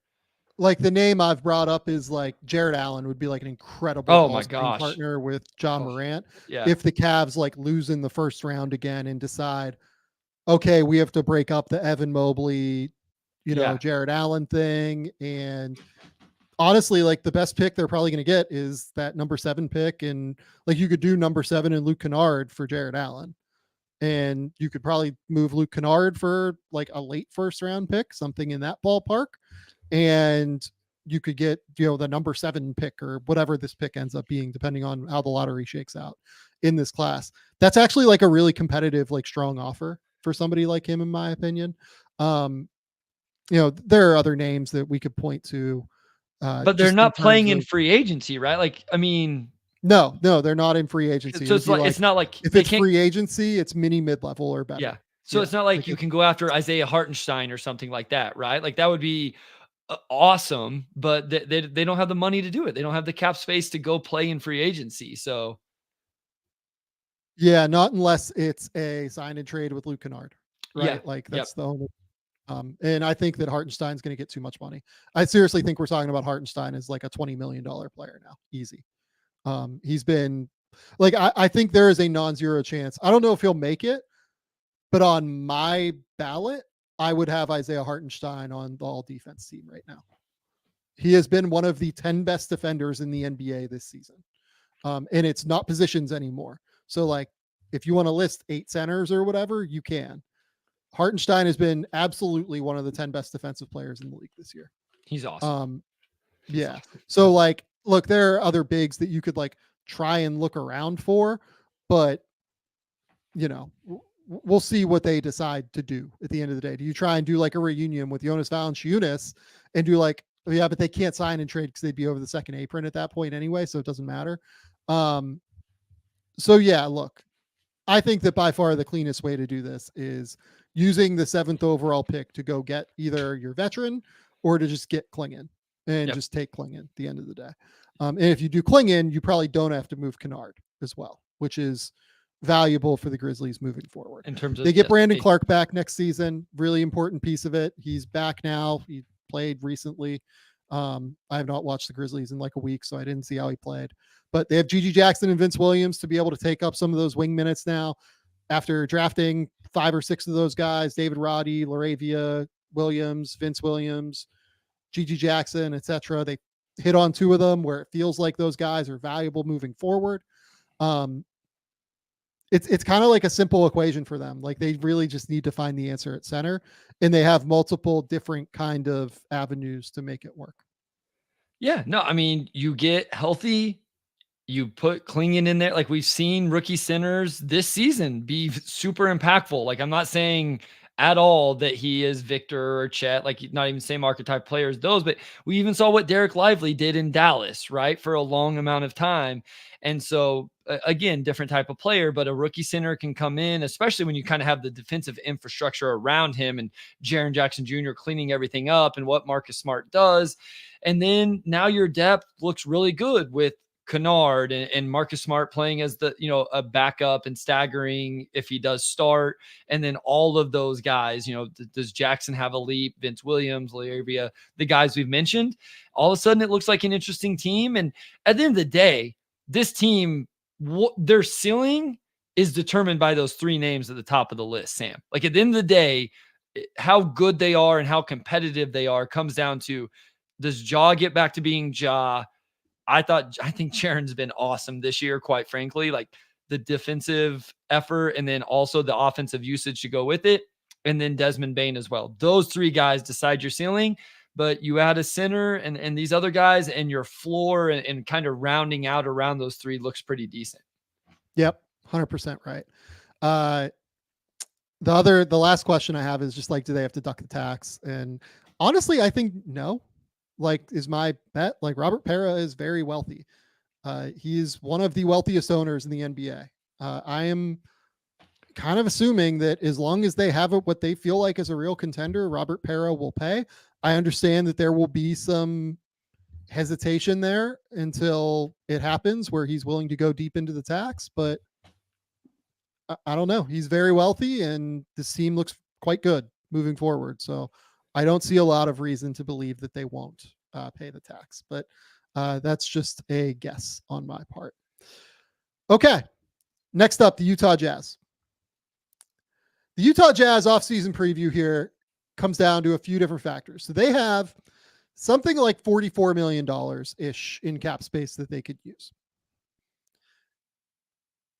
I was pretty aggressive in calling like Taylor Hendricks, Keontae George, Walker Kessler, like pieces of the core that they have under contract. I don't think we really know what like any of those guys are quite yet in terms of their value. I would imagine the Jazz see them as like long-term pieces though, that they're trying to keep and build around and everything. Lauri Markkanen would be eligible for a renegotiation and extension. To me, that is by far the most important priority for the Jazz this offseason. So they have experience doing these renegotiations and extensions. They did one last summer for Jordan Clarkson, where they gave him a big balloon payment this year where he's making like 23 million. And then the next 2 years, he's up at like 14 million or something like that. They probably won't get that, reduction in value from Lowry. It's going to be a renegotiate to extend off of that big number so that you can get him for 4 more years beyond this. It's going to be like whatever the Sabonis deal was is what Lauri Markkanen's going to get. And rightfully so. Lauri Markkanen over the last 2 years has been a top 20 player in the league. He's averaging 23 points, 8 rebounds, shooting 48, 40, 90 this year. He is a fantastic offensive player. And the most important thing that they can do with their cap space is get Lauri Markkanen inked to a full-scale renegotiation and extension deal. Yeah, I couldn't agree more. I think this is the one guy on this list as I look through this roster, when I watch him play, that's the guy. Like, that's the guy I believe in. I feel good about. There's times where like his name was coming up in trade talks. I don't think it was serious. Like, nobody reported it, but people were like, oh, maybe you trade Lauri Markkanen, there's a chance you have nothing. Like, cause like you said, yeah. I don't mind that you put these guys in the long-term core under contract, but I don't know what Taylor Hendricks is yet. I still am wishy-washy on Keontae George in terms of he's obviously an NBA player, but is he a starter? Is he going to get efficient? Does he end up just quote unquote capping as a, big time guard off the bench? They may just have 4 really solid bench guards on this roster with Keontae, Colin Sexton, Clarkson, and Chris Dunn. Maybe not, but maybe is Walker Kessler an anchor of the defense or just a really good shot blocker that's pretty good, So there's just a bunch of questions around everybody else other than that dude. And unless you're just wanting to drag this out for 5 years, I lock him in, get my answers on those other guys probably after another year, and start trying to build this thing out. Yep. The vets on this team, you've got guys like John Collins, Colin Sexton, Jordan Clarkson under contract. The younger guys beyond those 3, Bryce Sensabaugh, Kyra Lewis, Darius Baisley, Kenneth Lofton Jr. Lofton and Baisley are on non-guaranteed deals. Who knows if they'll be there next year. Lewis, I believe, is a restricted free agent this year. And then Sensabaugh, has been good in the G League at least. So that's a good sign. How do they use the cap space is a real question here for me. What do they try and do? What are they going to try and accomplish? To me, if I'm them, I'm trying to get 3 separate things. I feel like I need to get more athletic. I feel like I need to get good decision makers on this team. They are bottom 5 in turnover rate, even though they have a lot of gunners on the court, frankly, and Colin Sexton and Jordan Clarkson. It feels like they struggle in terms of making choices and having like high feel good processors on the court and having enough of them, because Lowry is a guy, frankly, that is not like a fantastic processor of the game. He's kind of simple in terms of his play finishing, right? So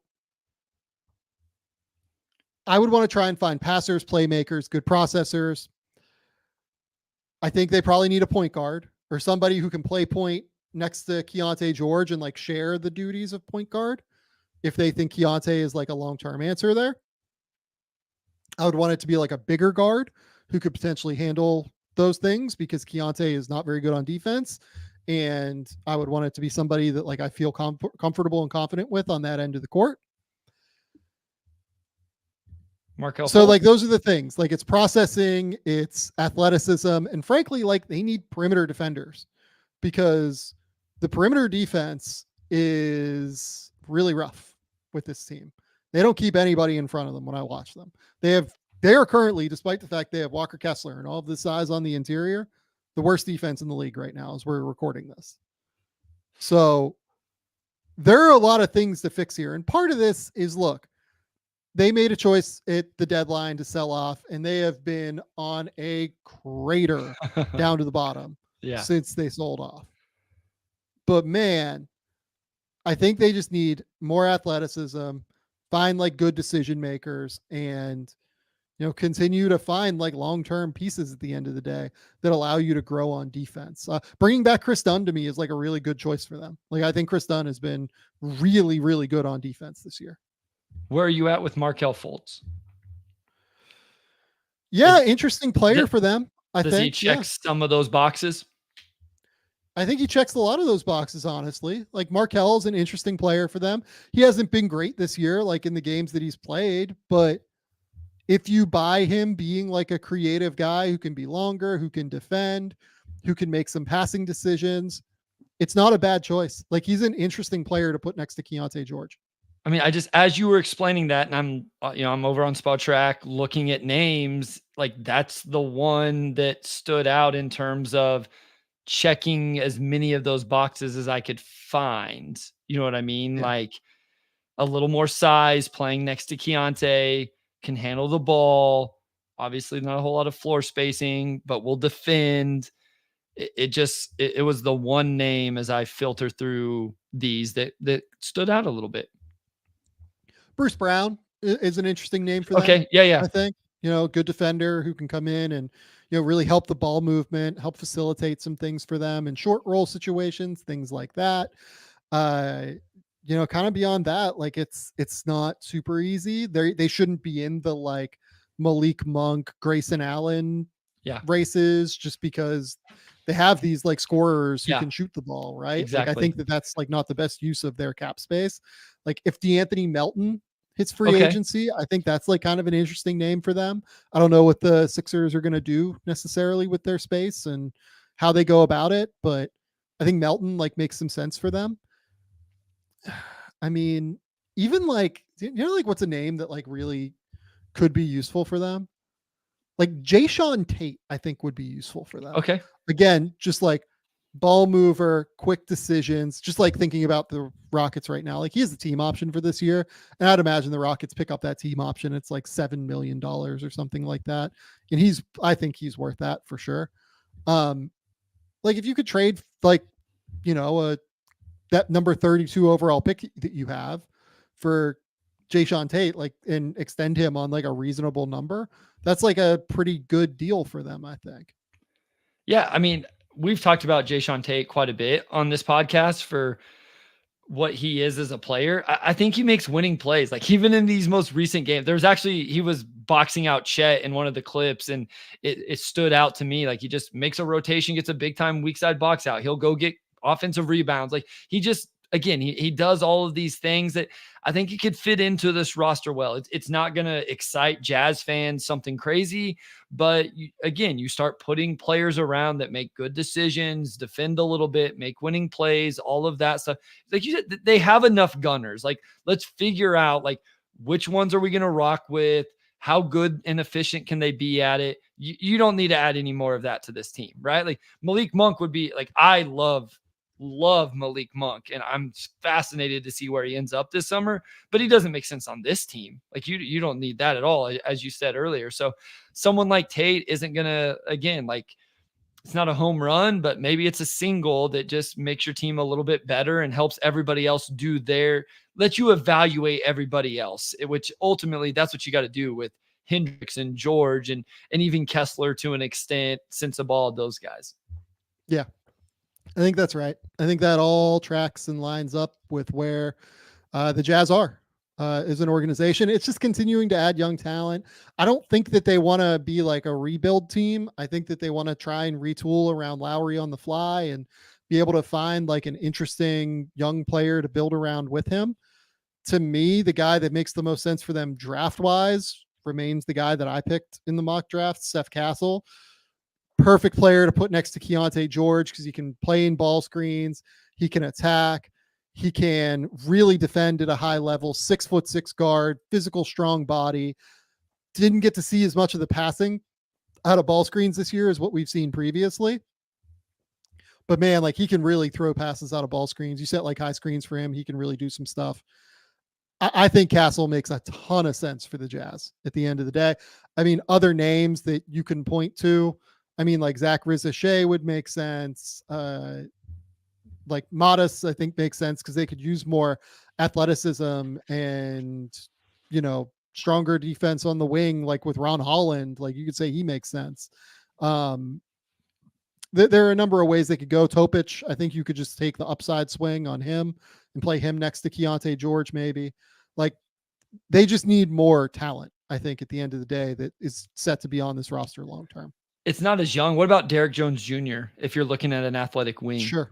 Somebody Let's just athletic, has done some good things for Dallas, will defend. Like he's not the most elite defender, but you know, just depending on who you got in the draft. But if you don't land one of these guys, you don't want to overload it and block all of these young guys' minutes. But if you don't get a wing, I've liked some of the stuff Derek Jones Jr. has done this year. Yeah. How do you feel about Simone Fontecchio?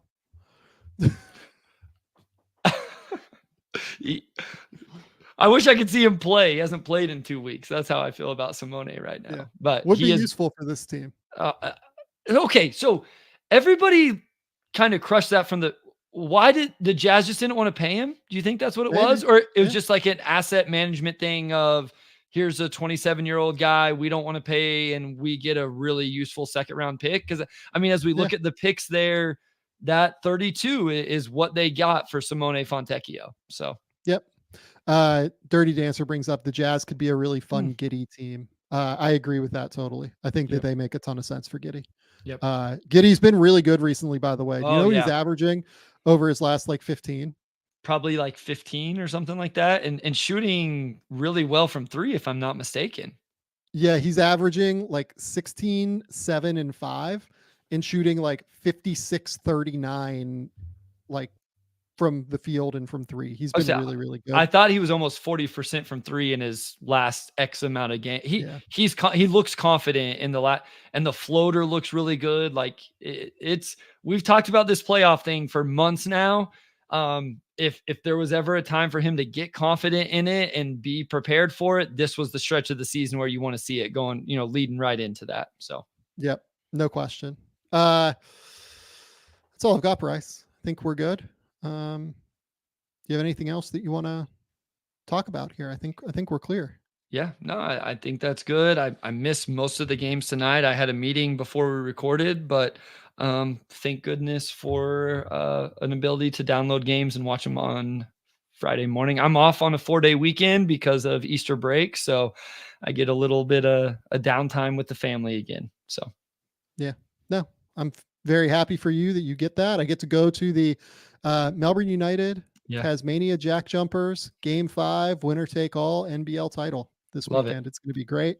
Awesome. I am very, very pumped because I love that league, as we have talked about multiple times on this channel throughout the course of the season. It is truly one of my favorite leagues in the world to watch basketball within. It is fantastic. Okay. This has been the Game Theory Podcast. Please remember, rate, review, subscribe, do everything you can to support the show. Go to the YouTube channel, hit the subscribe button. It really helps. Bryce, tell the people where they can find your work. Yeah, at Motor City Hoops on Twitter for Pistons, NBA draft content. Find Substack with game breakdowns, raw notes, scouting reports, stuff like that. So check that out. I always post it on the Twitter, so you can find it there. The Pistons Pulse podcast if you want Pistons content. Otherwise, here at Game Theory with Sam Vecenie. I'll be updating transfer lists for the rest of my life. So go to The Athletic and please, for the love of God, subscribe, because we put a lot into those over there, CJ and I. So go do that. That's it, though, for this show. We will be back probably Monday, I would guess, at this point, because of the Easter holiday. Until next time, though, we'll talk soon.